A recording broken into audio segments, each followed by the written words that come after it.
She's so cute. Look at this. To do a creepypasta with me! Because we love these things and they're scary and creepy. And actually, she loves going through this website for funsies. It's so good. So good. So she found this one, and I'm gonna read it with her. She's gonna read it too, even though she knows more about it than I do. And we're hoping to creep a bit of you out. Do you like our background? We're going camping. We're outside. You should have brought like marshmallows. I know. I was gonna make a fake fire. Fake fire, fake fire, It's gonna fake be fire. amazing. And we talked about it, but I failed on that. So What are you gonna do? look forward to fire later and marshmallows. But I think you've had enough marshmallows for a while. I've had enough marshmallows, yes. I will not eat them anymore. That's why we didn't bring marshmallows. I'll bring you like, I don't know, chocolate or something. No? Not feeling the sugar. Not feeling Not sugar? feeling it. What do you want over fire? Hot dogs? Ew. Gross. Bratwurst. I want bratwurst. Bratwurst? Bratwurst and sauerkraut. Ew, you like sauerkraut? No, I don't. Oh, I was like, when did that happen? I was making a joke.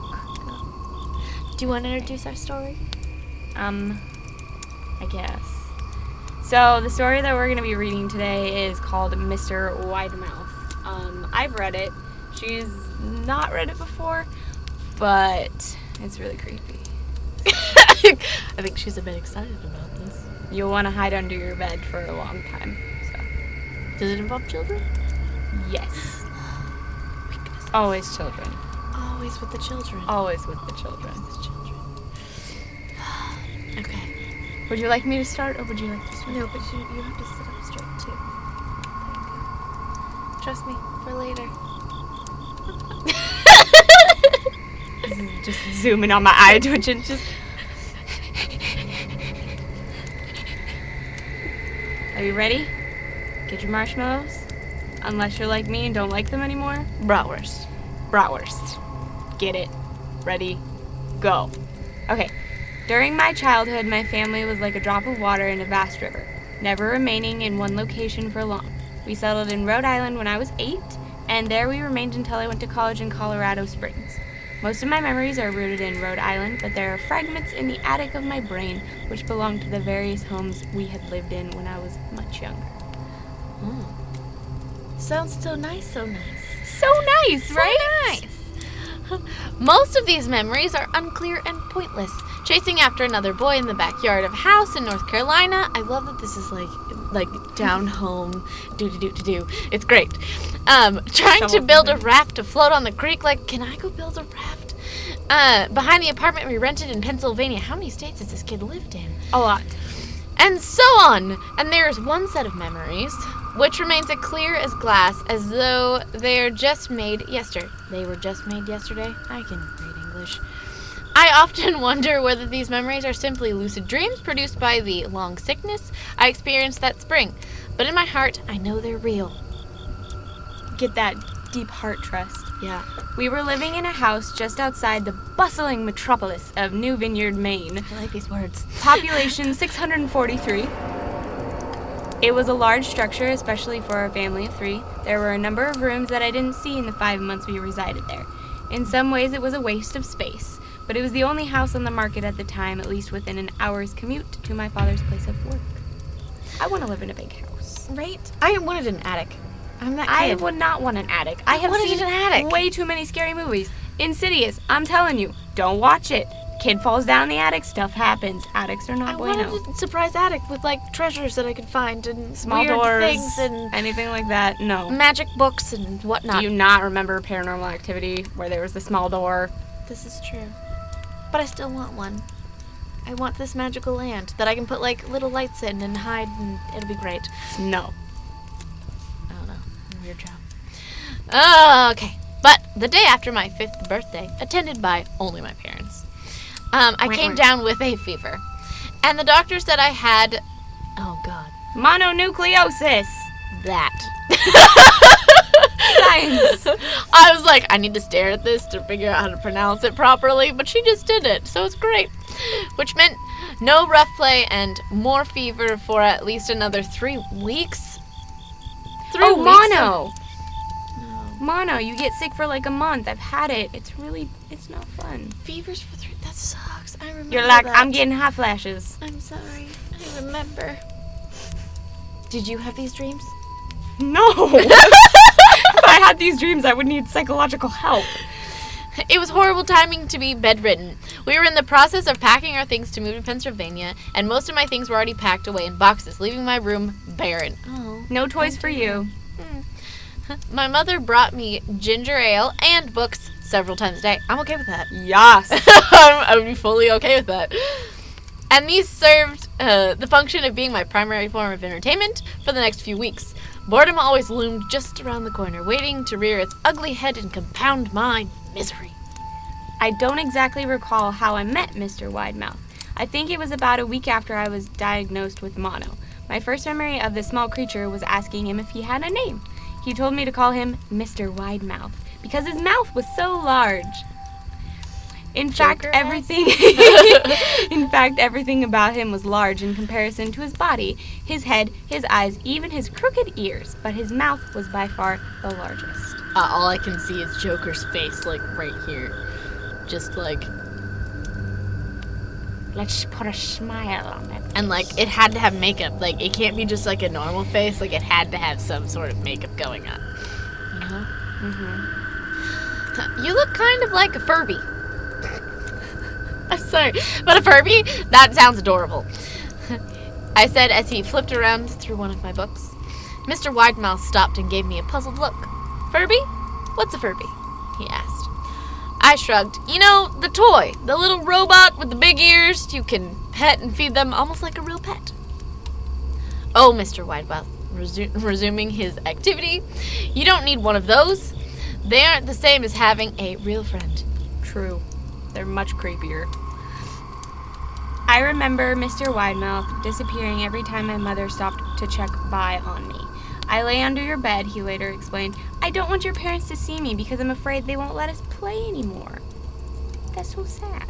Don't want to play. He just wants to play. But I just want to play. I just hiding want to read under your my books. bed? That's like serious, like right to like things under your bed. Like it went straight there. I told you, beginning of the video, you're going to want to check under your bed because it's not okay. Oh my gosh. We didn't do much during those first few days. Mr. Widemouth just looked at my books, fascinated by the stories and pictures they contained. The third or fourth morning after I met him, he greeted me with a large smile on his face. I have a new game we can play, he said. We have to wait until after your mother comes to check on you, because she can't see us play it. It's secret. That's how you know things are going to get real creepy real fast. We're going downhill. Just... If you have to hide it from anybody, there's a problem. We're getting real Saw real quick. I really want to watch those movies lately. Like, with all the stuff we've been doing, like, Saw Marathon. One set of movies I don't like. I do not like Bloods. No. It's one of those weird things, like, I just like those, but it's a puzzle, so I'm into it. It's great. I don't like them. Anyhow. After my mother delivered more books and soda at the usual time, Mr. Widemouth slipped out from under the bed and tugged my hand. We have to go to the room at the end of this hallway, he said. I objected at first, as my parents had forbidden me to leave my bed without their permission. But Mr. Widemouth persisted until I gave in.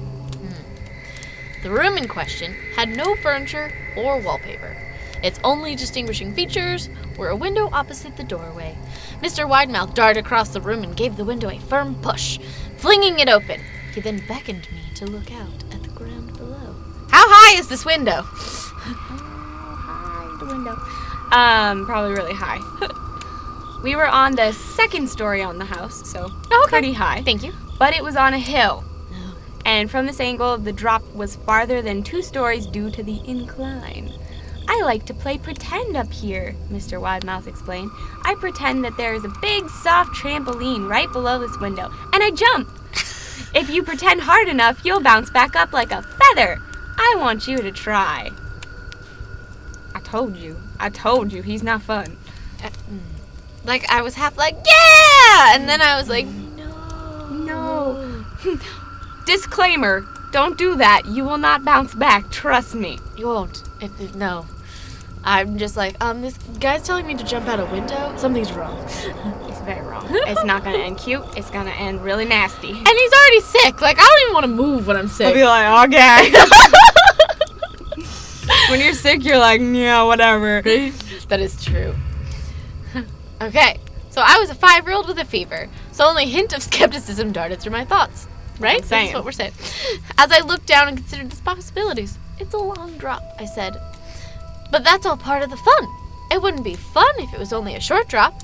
If that were the way, you may as well just bounce a real trampoline. Let's do it. Go. I would rather do that than jump out a window. Let's just say that. Real trampoline. Sounds much better. I toyed with the idea, picturing myself falling through thin air only to bounce back to the window on something unseen by human eyes. But the realist in me prevailed. Thank God. Maybe some other time, I said. I don't know if I have enough imagination. I could get hurt. Mr. Widemouth's face contorted into a snarl, but only for a moment. Anger gave way to disappointment. If you say so, he said. He spent the rest of the day under my bed, quiet as a mouse. Oh. It makes me so sad. No, I'm partly like, I'm sorry I didn't play your game. I'm sorry you didn't want to die. The following morning, Mr. Widemouth arrived holding a small box. Here you go. It's for you. I'm going to teach you how to duggle. Duggle? Duggle? Teach me how to duggle. No. Teach me how to duggle. We're actually juggling, but it's cool. He said, here are some things you can use to practice before I start giving you lessons. I looked into the box. It was full of knives. Juggling for dummies. Let's start with knives. I remember grade school we used scarves so they didn't fall that fast, and you felt like you were the best because it would stay in the air. And you're like, I can juggle! The scarves. Oh man. Yeah. My parents would kill me, this little kid says. I shouted, horrified that Mr. Widemouth had brought knives into my room. At least this kid's not sick enough to realize that, like, right? knives Like, are a okay, bad thing. knives, that's fine.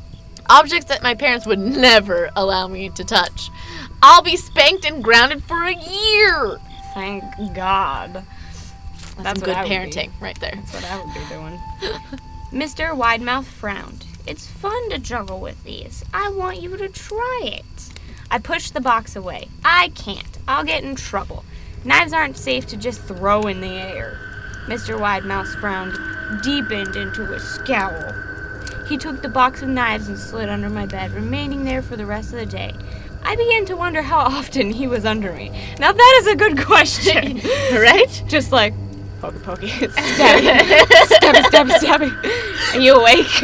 Like, I wonder, like, where did the box come from? Like, I take the box, but the box isn't here next time. I just have book. It's fine. It's fine.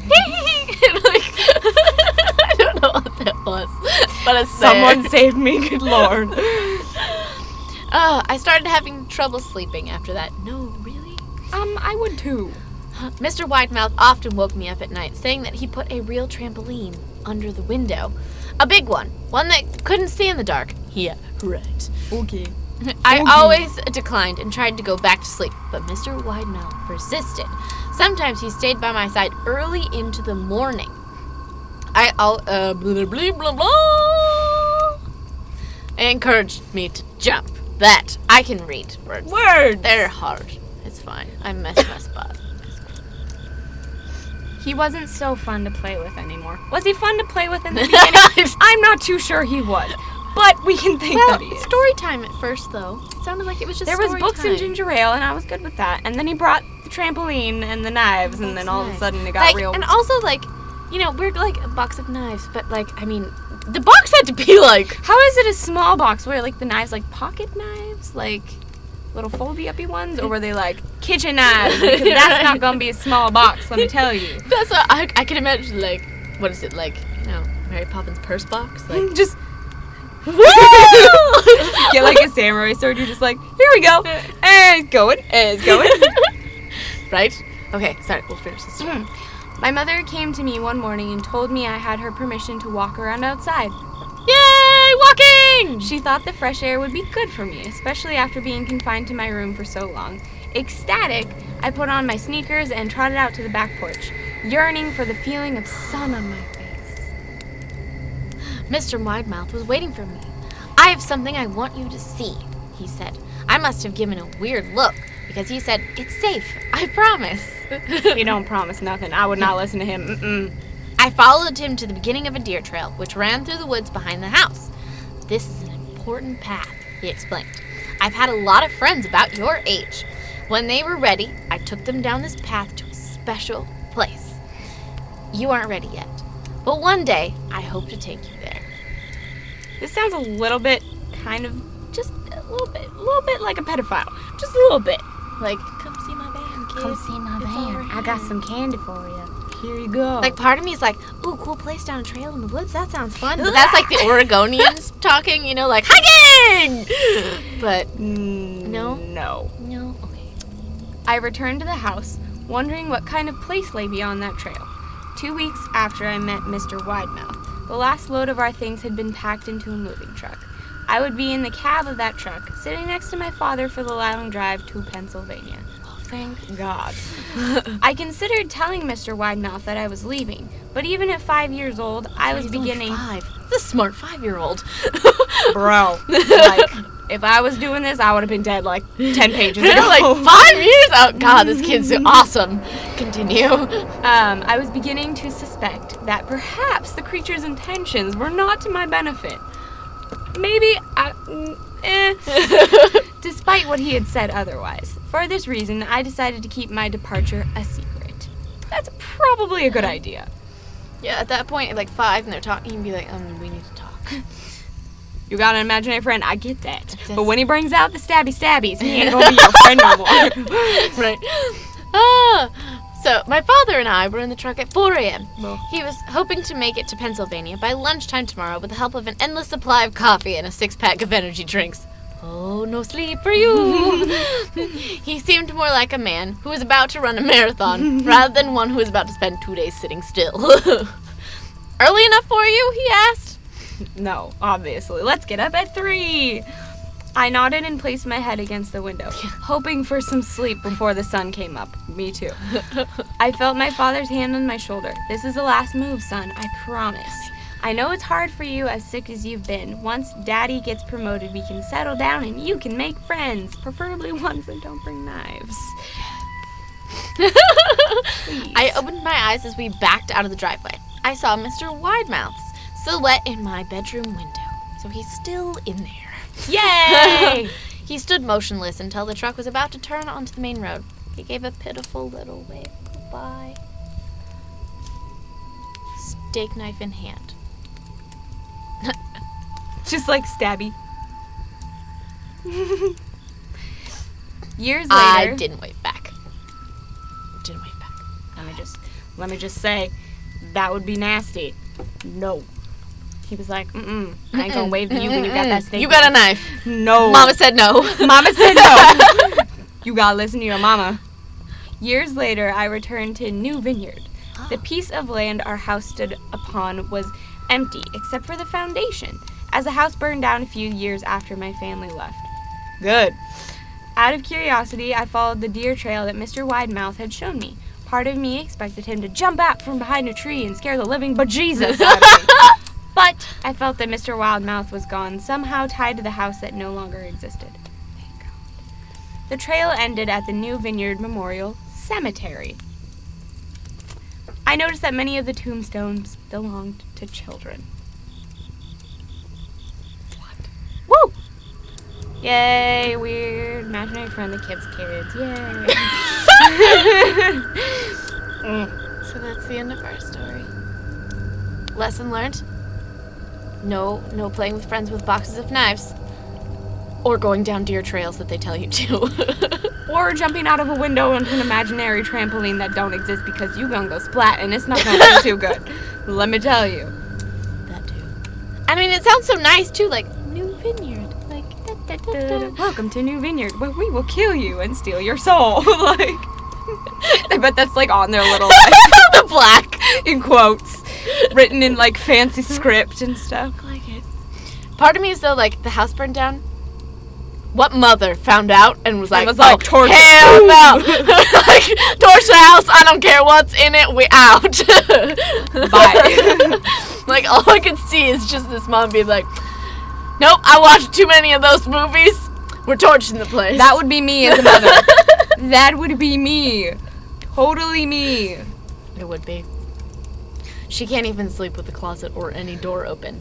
Closet has to be closed. Windows cannot be being seen through because that's creepy. No.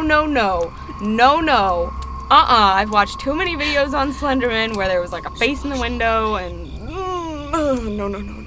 We don't play that game. No. You don't look under your bed after like 10 p.m. You just don't. Don't do It's a it. very good point. You just. The order to seal the chamber with both subjects inside, as well as 3 researchers. Those guys are screwed. 3 more.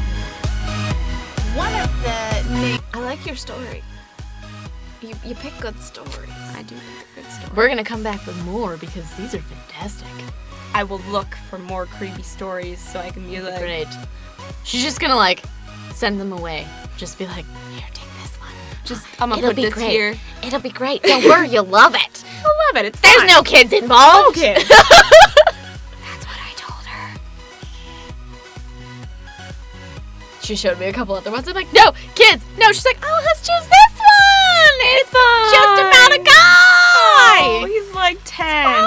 Fine. He's 5. Sorry. Just no. So the moral of the story, no. Just no. No. Just don't. But we'll see you guys next time. Hopefully with a fire.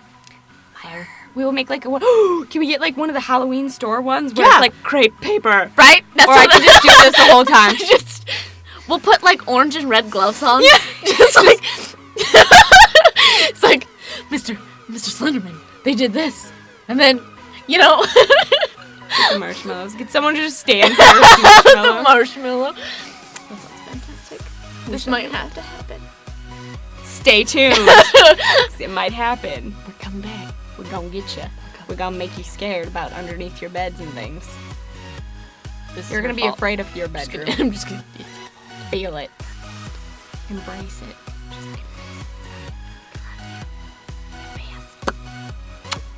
Bye. I am mentally stable. I promise.